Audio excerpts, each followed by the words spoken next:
चरक संहिता में कुल 7 संभाषा परिषद आई है। ये क्या होती है संभाषा परिषद, पहले तो ये जान लो। संभाषा परिषद है, कहीं बैठ के मीटिंग चल रही है, मान लो हमसे बैठ के बात करें कोई किसी निष्कर्ष पे पहुंचने के लिए हम कुछ बात कर रहे हो कि भाई चलो ये फैसला जो है हम इस मत पे पहुंचते हैं, इस फैसले पे पहुंचते हैं, तो वो जो मीटिंग है मतलब उस मीटिंग को बोला गया संभाषा। ठीक है। तो चरक संहिता में 7 संभाषा परिषद का उल्लेख है। कहाँ कहाँ हुई है ये संभाषाएं, ये जरूरी है हमारे लिए। तो चरक सूत्र स्थान, वहां 4 संभाषाएं हुई। कहाँ कहाँ हुई है तो चैप्टर नंबर लिखे हुए हैं 1, 12, 25, 26। 1, 12, 25 और 26 चैप्टर के अंदर। चरक शारीर में ये 2 संभाषाएं हुई है, चैप्टर नंबर 3 और चैप्टर नंबर 6 के अंदर। चरक सूत्र में 4, 1, 12, 25, 26। चरक शारीर में 2, 3 और 6 नंबर चैप्टर के अंदर। चरक सिद्धि में 1, 11 नंबर चैप्टर के अंदर, 11th नंबर चैप्टर के अंदर। बहुत जरूरी, बिल्कुल याद रखोगे, मैं कभी भी पूछ लूंगा। और यही नहीं, देखो बेटा आपका 84 डेज में डिजाइन किया है मैंने कि मैं मुझे कवर कराना है, तो मैं ये मान के चलूंगा कि आज जो मैं पढ़ा रहा हूँ आपके लिए इतना टाइम नहीं है कि आप 10 दिन बाद चीजें याद करना शुरू करोगे। मैं ये मान के चलूंगा कि आज मैंने पढ़ा दिया तो कल आपको याद होगा। ठीक है, थोड़ा सा मेहनत करो अपने साथ, तो कल मुझे याद चाहिए जो मैं आज पढ़ा रहा हूँ आपको पूरा। ठीक है ना, किसी से भी पूछ लूंगा रैंडमली। आगे देखेंगे चरक संहिता। इसमें 4 तरह के सूत्र देखने को मिलते हैं। सूत्र क्या होते हैं, मतलब कोई लाइन लिखी हुई है, ठीक है, अब वो कौन सी लाइन है जो स्टूडेंट ने कही है, कौन सी लाइन है जो गुरुजी कह रहे हैं, है ना, सर कह रहे हैं, कौन सी ऐसी लाइन है जो प्रति संस्कर्ता ने लिख दी है ना, कोई ऐसी लाइन है जहाँ स्पेसिफिक किसी एक आचार्य का मत लिख दिया जाए, मान लो कि भाई उन्होंने ऐसा कहा, ऐसा करके। तो ये 4 तरह के सूत्र हैं, इनको दिया गया नाम गुरु सूत्र, शिष्य सूत्र, प्रति संस्कृत सूत्र और ऐक्य सूत्र। बिल्कुल याद रखोगे, एग्जाम्पल के साथ आगे पढ़ाऊंगा, भाई चैप्टर में पढ़ेंगे हम। ठीक है, फिलहाल इतना याद रखो, गुरु सूत्र, शिष्य सूत्र, प्रति संस्कृत सूत्र और ऐक्य सूत्र, 4 तरह के सूत्र हैं। चरक संहिता का सैद्धांतिक पक्ष सांख्य और योग दर्शन से मिलता है।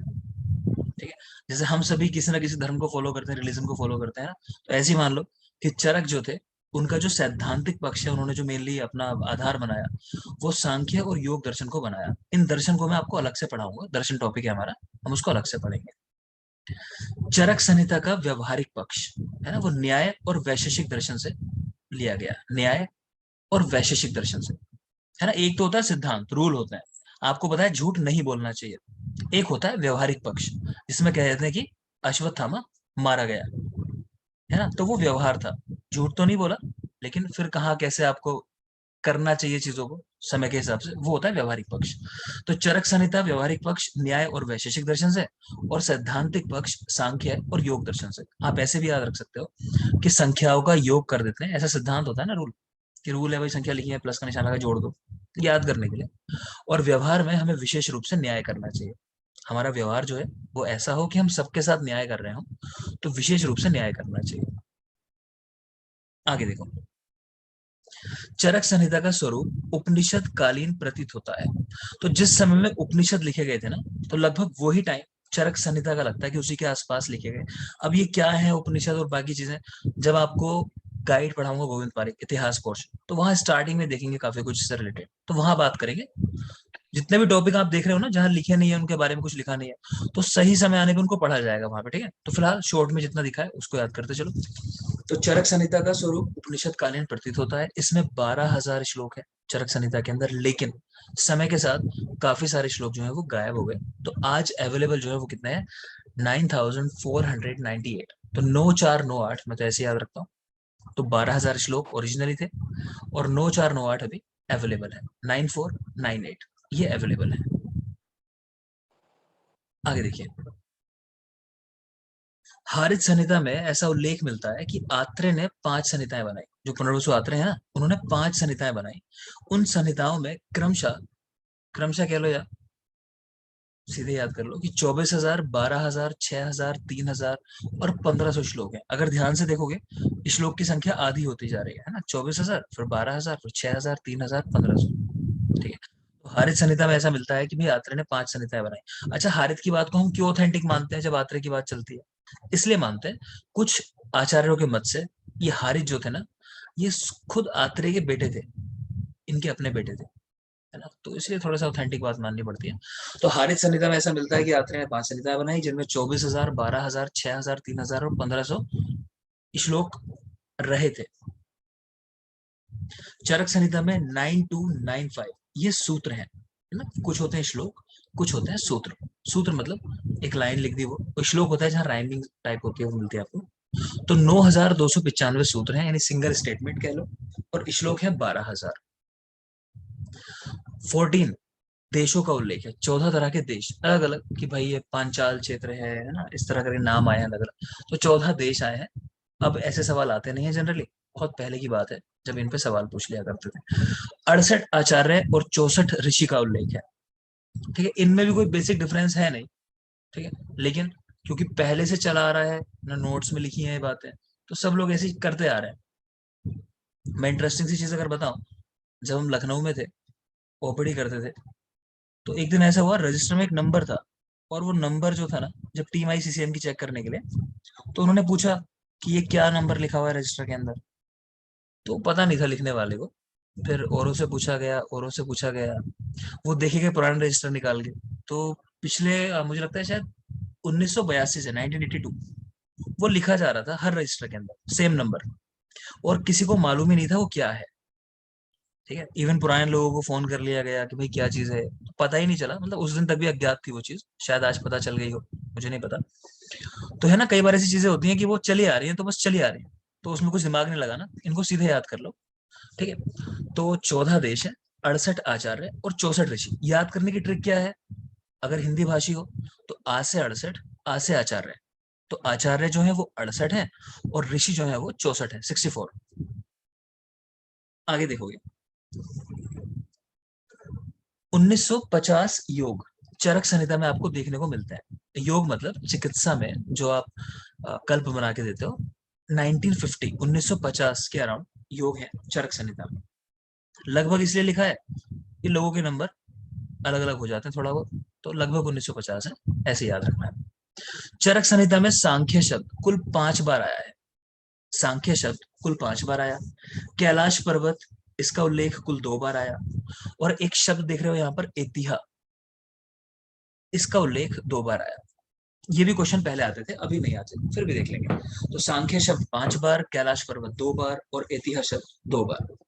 इनमें एक और बात जरूरी है हमारे लिए, वो लिख लोगे आप। लिखो एतिहा प्रमाण दिया, एतिहा या इतिहा करके भी लिखते हैं उसको। तो इस प्रमाण का उल्लेख किस आचार्य ने किया, तो लिख लो सामने, आचार्य चक्रपाणी। तो चरक संहिता की सबसे फेमस जो टीका है ना, वो चक्रपाणी की ही लिखी हुई है, आयुर्वेद दीपिका। तो उन्हीं चक्रपाणी ने ये एतिहा प्रमाण का उल्लेख किया। शब्द चरक में भी आया है, लेकिन प्रमाण के रूप में इन्होंने एक्सेप्ट किया है, चक्रपाणी ने।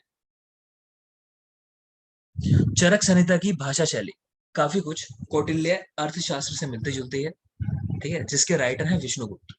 तो चरक संहिता की शैली कौटिल्य अर्थशास्त्र से मिलती है, जिसके राइटर हैं विष्णुगुप्त। यहीं पर एक और बात जरूरी हो जाती है, कुछ लोग ऐसा मानते हैं कि ये विष्णुगुप्त, जिन्होंने कौटिल्य अर्थशास्त्र लिखा, पतंजलि, जिन्होंने पातंजल योग सूत्र लिखा, और आचार्य चरक, ये तीनों व्यक्ति संभवतया एक ही थे। कॉन्सेप्ट आपको दिया हुआ पहले भी वाग्भट वाला, कि पुराने लोगों की आयु बहुत ज्यादा थी, या कह लो कि वो, उनके पास ऐसी शक्तियां थी, अब जैसे भी करना चाहो, है ना, अगर याद करना है तो कुछ ऐसे लॉजिक लगाना पड़ेगा। तो तीनों व्यक्ति एक ही थे, और अलग अलग टाइम पे आके उन्होंने ये चीजें लिखी हैं, ऐसा मानते हैं कुछ लोग। जिस तरह हम वाग्भट में देखते हैं कि शायद वृद्ध वाग्भट, लघु वाग्भट और रस वाग्भट एक ही व्यक्ति हैं, क्योंकि तीनों के पिताजी का नाम एक ही है, सिंहगुप्त। है ना, टाइम उनका अलग अलग है, लेकिन सदियां अलग अलग है, 6, 7 और 13। आगे देखो, चरक संहिता में पंच अवयव वाक्य निरूपण, ये निरूपण है, निरूपण, निरंपण नहीं है। चरक संहिता में पंच अवयव वाक्य दिए गए, क्या चीजें होती हैं, ये रिसर्च का टॉपिक है, वहां जाके पढ़ेंगे इसको रिसर्च स्टेट के टाइम पे। फिलहाल नाम देखोगे, प्रतिज्ञा, हेतु, उदाहरण, उपनयन और निगमन। उपनयन है, प्रतिज्ञा, हेतु, उदाहरण, उपनयन और निगमन, इनको बोलते हैं पंच अवयव वाक्य। एक सवाल आता है, इसका प्रयोग किसके रेफरेंस में हुआ है। ठीक है, तो किसके रेफरेंस में हुआ है, तो लिख लो, परार्थ अनुमान। अनुमान 2 प्रकार के पढ़ेंगे हम लोग आगे चलकर, अनुमान प्रमाण, एक स्वार्थ अनुमान, एक परार्थ अनुमान। तो परार्थानुमान के रेफरेंस में इस पंच अवयव वाक्य का उल्लेख हमें देखने को मिलता है। पंच अवयव वाक्य,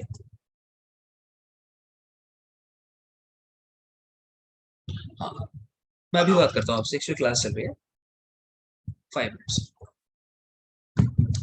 सॉरी। हाँ आगे देखेंगे।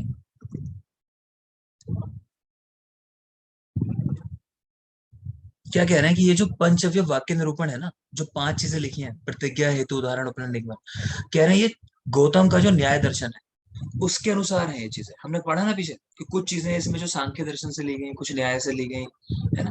तो इस तरह करके ये जो पंचव्य वाक्य हैं ये कहाँ से लिए गए? गौतम के न्याय दर्शन से। ठीक, गौतम का जो न्याय दर्शन है वहां से लिए गए। नेक्स्ट है षड पदार्थ निरूपण। षड पदार्थ चरक संहिता में,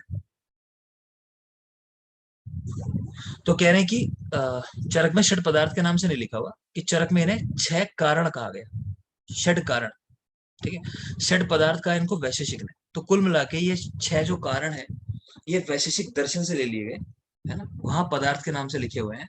और इनका क्रम लिखा हुआ है, देखो चरक का क्रम लिखा हुआ है, सामान्य, विशेष, गुण, द्रव्य, कर्म, समवाय। यहाँ द्रव्य है,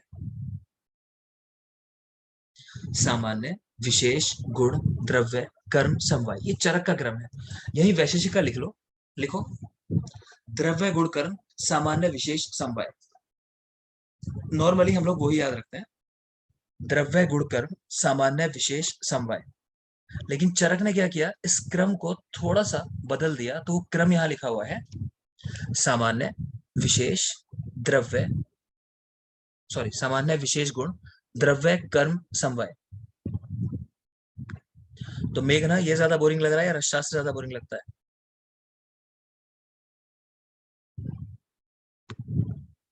हम्म, मेघना समझ आ थोड़ा रहा है? डिफिकल्ट लग रहा है सर। थोड़ा हाँ डिफिकल्ट लग सर। रहा है, ठीक है कोई बात नहीं। अब इतिहास पोर्शन है, थोड़ा सा है ना मुश्किल होता है, क्योंकि शुरुआत में क्या है कि बहुत कुछ पढ़ना पड़ता है एक साथ, जो पूरी संहिता में लिखा हुआ है वहां से जरूरी चीजें निकाल के। इतिहास ज्यादा बड़ा है नहीं, नोट्स देखोगे 9 पेज के आसपास है, तो बहुत जल्दी फिनिश हो जाएंगे। ठीक है, कल मैं उम्मीद करूंगा कि इसको मैक्सिमम ले जाऊंगा एंड की तरफ। चलो कोई नहीं, 2 पेज और बढ़ा लो, इतनी हिम्मत करेंगे और 2 कदम चल देंगे, है ना। इसके बाद थोड़ा सा आसान होगा, पहला चैप्टर और थोड़ा सा मुश्किल होगा, देखो बड़ा होता है पहला चैप्टर काफी, और वहां मैं आपको काफी कुछ एक्स्ट्रा पढ़ाता हूँ। उसके बाद के जो चैप्टर्स आएंगे ना फिर आसान शुरू हो जाएंगे। ठीक, और ये बात मैं आपको एंड तक बोलता रहूंगा जब तक आप पूरा नहीं पढ़ लो। ठीक है, ऐसा होता है ना, पापा समझाते हैं कि 10th कर लो जीवन बन जाएगा, फिर 12th कर लो, फिर बीएमएस, फिर उसके बाद पीजी कर लो। तो मैं भी लेके जाऊंगा खींच के पीजी तक, तो मुझे लेके जाना है, उसके बाद देखना आप। ठीक है, तो आज की क्लास यहीं तक रखते हैं, थैंक यू, और कल मिलते हैं। सुबह की टाइमिंग मैंने पहले भी कहा है बेटा, 6:30 तक मान लो, 5:30 से 6:30। ठीक है, तो वही टाइमिंग रहेगी फिलहाल सुबह की, जब तक ये एग्जाम नहीं हो जाते 27 तारीख तक। ठीक है, 27 के बाद नॉर्मल टाइमिंग कर देंगे, 6 से अपना वही 7:30 पौने 8। फिलहाल अभी यही रहेगी, सुबह 5:30 से 6:30 की टाइमिंग रखिए मॉर्निंग की। ठीक, थैंक यू। सर विष्णुगुप्त 3 लोग 3 आचार्य किसके होता है? तो सर विष्णुगुप्त, पतंजलि, विष्णुगुप्त कौटिल्य शास्त्र वाले, पतंजलि हाँ। पतंजलि योग दर्शन वाले, और आचार्य चरक चरक संहिता वाले। ठीक है, सोनिका बोलेंगे। सर नोट मिलेंगे? नोट्स कब मिलेंगे बेटा? देखो नोट्स आपकी जैसी फीस सबमिट हो जाती है ना, मैं आपको नोट्स दे देता हूँ। लेकिन आज क्योंकि ज्यादातर लोगों ने फीस सबमिट की है, जिन्होंने की है, अभी मैंने किसी को नहीं भेजे हैं, तो एक साथ ही आज अभी थोड़ी बहुत देर में आपको भेज दूंगा, जितनों की फीस सबमिट हुई है अभी थोड़ी बहुत देर में आप सबको मिल जाएंगे नोट्स। ठीक है, मुझे मैसेज छोड़ देना अगर आपको नहीं मिले नोट्स और फीस सबमिट हो गई आपकी, मुझे सिर्फ एक मैसेज छोड़ दोगे व्हाट्सएप पे। ठीक है, कोई सवाल, किसी का अच्छा सवाल हो तो सवाल मिल लेते हैं, कोई सवाल वैसे क्लास के बारे में, और कोई सवाल?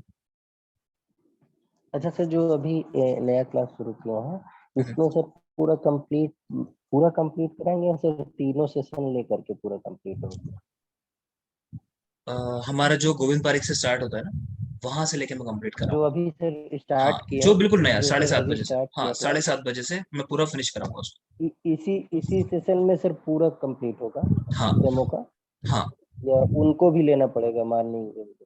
नहीं नहीं नहीं, 7:30 से ही पूरा मैं कंप्लीट कराऊंगा। पूछने 7:30 से ही कराऊंगा, लेकिन बस इतना है, मैंने कहा ना कि यहाँ पे थोड़ा सा आपको मेहनत ये करनी पड़ेगी जो अभी इस बैच से जुड़ेंगे 7:30 वाले से, कि थोड़ा सा अपने आप को शुरुआत से तैयार रखो। अगर मुझे तैयार ही नहीं लगोगे तो मैं किन को पढ़ाऊंगा तेज स्पीड के साथ, है ना। अगर आप लोग थोड़ा सा साथ दोगे, वो देना ही पड़ेगा आपको, मतलब, है ना, क्योंकि आपका भी टारगेट है कि 3 महीने बाद एग्जाम देना है आपको, लगभग 3 से 4 महीने के अंदर। तो थोड़ा सा खुद को स्ट्रांग बनाना, कि शुरुआत से याद करते चलना, कि मुझे भी पढ़ाने में मजा आ रहा हो, मुझे ऐसा ना लगे कि मैं एक फॉर्मेलिटी कर रहा हूँ, कि भाई मैंने एक कसम खा ली है कि मैं सिलेबस खत्म करा दूंगा इतने टाइम में, तो मैं खत्म करा दूंगा, है ना। तो वो वाली बात नहीं होनी चाहिए। मुझे ऐसा लगना चाहिए कि मैं जिन्हें पढ़ा रहा हूँ उन्हें इंटरेस्ट आ रहा है, वो लोग याद कर रहे हैं, सुना रहे हैं, और वो लोग सीट ले जाएंगे, है ना। वो फीलिंग सबसे अच्छी होती है, जब ऐसा लगता है कि आपको सीट मिल जाएगी। ठीक है, तो वो साथ आप दोगे बेटा तभी तेज पढ़ पाएंगे, वरना तो मुझे क्या है, फिर मैं हल्के चलूंगा अगर आप नहीं करोगे चीजों को अच्छे से। वो इग्नोरेंस मेरे से हो नहीं पाता कि बस पढ़ाते चले जाओ, कुछ आ रहा हो चाहे ना आ रहा हो, वो नहीं हो पाता मेरे से। मैंने कोशिश की कई बार, वो भी चलाया मैंने एक बार क्रैश कोर्स के लिए, मुझसे हो नहीं पाया। मतलब मैं बहुत नुकसान मेरा, बहुत मेहनत करनी पड़ी मुझे, और छोड़ो। ठीक है ना, तो थैंक यू, कल मिलते हैं।